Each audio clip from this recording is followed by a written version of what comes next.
Bonjour, bienvenue dans cette session qui est une continuité bien sûr des sessions précédentes. Nous avons précédemment lancé le téléchargement, nous avons téléchargé NAES de Forti, bien sûr.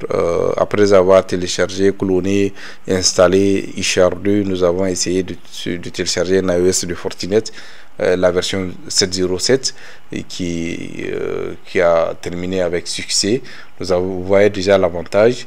Après le téléchargement, on dit the file has been downloaded successfully. Il l'a téléchargé, il l'a mis dans le répertoire approprié. Bien sûr, il a fixé les permissions, donc vous n'aurez aucune action à exécuter pour l'utilisation de cette image. Vous êtes libre d'aller créer votre laboratoire depuis l'interface graphique. Nous allons essayer de chercher une autre image de Cisco à titre de test, juste une image de Cisco. Ça sera cherche Cisco. Voilà, donc Cisco, nous allons voir, il va nous chercher dynamique, voilà, il ne nous a pas trouvé. Cisco, c'est du QEMU. Bon, je fais all, c'est pas grave, je fais all. Là, ce qui est sûr, ça va prendre du temps, mais il va nous lister tout ce qui est Cisco. Voilà, là nous avons tout ce qui est Cisco, QEMU. Si QEMU nous intéresse, côté Cisco, voilà, nous allons prendre juste un de L3, le ID QEMU, c'est IOL image, donc nous allons prendre numéro 3, voilà, c'est-à-dire le numéro 3 du IOL. Vous voyez sur la partie QEMU, regardez tout ce qu'il y a, Windows Server, Windows, tout ce dont vous aurez besoin en termes d'images visualisées, c'est déjà disponible sur iChar2. Donc nous allons prendre juste, je vais faire du pull, ok, pull, c'est du, le type c'est du IOL, ok, l'ID c'est 3, voilà, je télécharge. Ok, l'IOL sensible à la case, IOL, voilà, André. On va voir si c'est du... Voilà, il est sensible à la case, donc je tapais les commandes en majuscule, les types, donc que lui il ne prend que du... il faut que ce soit en minuscule, le QEMU ou encore dynamique, il faut que ça soit en minuscule. Nous allons attendre la fin du téléchargement. Voilà, là c'est fini, il a téléchargé, c'est complété. On peut aussi télécharger le dynamique. Je pense qu'il y a un routeur, titre simple, un routeur dynamique, dynamip,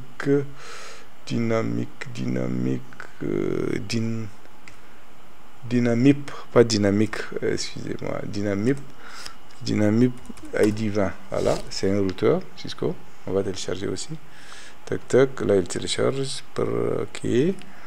Nous allons attendre la fin. Donc on peut aller en attendant se connecter sur l'interface graphique. Voilà, Pinet admin, Pinet HZ, voilà, ok. Là c'est bon, je suis connecté. Ce qui est bien avec Pinet Lab, là à la fin, le temps qu'il finit de télécharger, même après avoir téléchargé, les permissions vous pouvez les appliquer depuis le paramètre settings. Vous voyez, vous avez la possibilité de stopper toutes les nodes qui sont en cours. Vous pouvez fixer les paramètres à la fin de si vous finissez, c'est-à-dire si vous transférez un iOS. Donc là, le temps qu'il termine, nous pouvons aller créer un lab de test, étant donné que nous avons du Forti. Pour créer un lab, vous pouvez créer un dossier, vous pouvez créer, là c'est créer un lab, donc vous pouvez bien sûr changer l'item, le nom, vous pouvez utiliser pour déplacer. Donc nous allons juste créer un lab de test, lab test, voilà. Là vous voyez la version, vous pouvez donner des versions à chaque lab. Vous voyez who can open this lab. Si vous avez un environnement multi-utilisateur, vous pouvez définir qui peut ouvrir ce lab. Donc par défaut tout est admin et special user. Donc c'est à vous de définir qui pourra bien sûr accéder à vos labs si vous êtes dans des environnements multi-utilisateurs. Donc là, je ouvre mon lab. Voilà. Nous avons téléchargé Forti et un routeur Cisco. Donc je vais note. Si vous faites note, vous allez voir, regardez ce que nous avons. Donc ça veut dire que le routeur est terminé, c'est presque fini. C'est en cours. C'est pourquoi nous voyons bien sûr le IEL et puis le dynamique.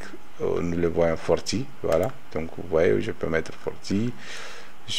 J'ajoute un autre, le deuxième node, ok, le IEL, voilà, j'ajoute, ok, tac, j'ajoute aussi, voilà, j'ajoute un PC virtuel, voilà, ok, c'est juste là, tac, tac, voilà, c'est donc pour les connecter, je peux le connecter, tac, tac, voilà, l'interface, je connecte les deux aussi, tac. Voilà, sur le port 1 du Forti. Et là, je vais essayer de démarrer. Je commence par le Forti pour voir si je peux avoir un retour. Voilà, voilà, vous voyez un message Fortinet a bien démarré. Donc, c'est bizarre que l'AES n'a pas encore terminé pour le Cisco. Fortinet a démarré. Je peux accéder à. Je peux cliquer, voilà, pour accéder. Donc en cliquant sur un nœud, vous aurez l'accès en SSH Telnet. Donc c'est juste, il va utiliser derrière bien sûr de AirLogin pour utiliser du PuTTY. Donc ce sont les outils côté client que vous avez installés sur votre machine physique qui vous permettra bien sûr d'avoir un accès. Donc là vous avez l'accès sur Forti le temps qu'il démarre. Donc soit il a fini de démarrer ou il n'a pas encore démarré. Ah, il a fini de démarrer. Voilà, c'est bon, il a fini de démarrer par défaut étant donné qu'il n'existe pas de mot de passe. Voilà, là vous avez, il nous dit de créer un mot de passe 1 2 3 4. Voilà, là je suis sur un système de Fortinet. Donc voilà, c'est OK sur cette partie du téléchargement des AUS et de test. Donc je vais arrêter le Forti et le lab aussi. Comment ça, c'est la création de lab. Donc je vais à la fin, là nous allons voir comment vous pouvez stopper vos labs sur cet environnement. Là j'ai un stop. Pour stopper un lab, vous allez sur close this lab, mais en faisant un close, tout reste, c'est-à-dire si le lab reste en running, il tourne, le lab est ouvert, mais il est fermé juste sur votre session. Donc là, je fais close. Avant ça, je fais un destroy. On dit toutes les nodes seront wipées, c'est-à-dire toutes les configurations de ces nodes seront supprimées avec le destroy. Donc moi vous pouvez faire du close lab. Voilà, c'est simple. Si vous faites la différence du close et de l'autre, c'est que le destroy, il va ramener la configuration initiale sans des sauvegardes. Donc mais avec du close lab, et ça vous permet bien sûr de revenir à votre configuration là où vous étiez bien sûr à la création du lab. Donc là vous pouvez bien sûr stopper toutes les labs. Je peux stopper ici. Donc voilà, stopper toutes les notes. Je vais stop note parce que ici vous voyez déjà il n'y a aucune note qui est en cours. Donc il faut juste faire un stop de toutes les notes. Donc dans cette session nous avons vu comment ajouter les images téléchargées du eShare, ajouter des images supplémentaires, effectuer un test sur la création de lab et bien sûr nous avons vu comment vous pouvez fermer votre lab et bien sûr stopper toutes les nœuds qui sont en cours d'exécution. Sur cette section de la mise en place de notre environnement de test prend fin. On se dit à la section prochaine qui va nous permettre bien sûr de se plonger dans cette aventure de notre formation dédiée à FortiGate Firewall.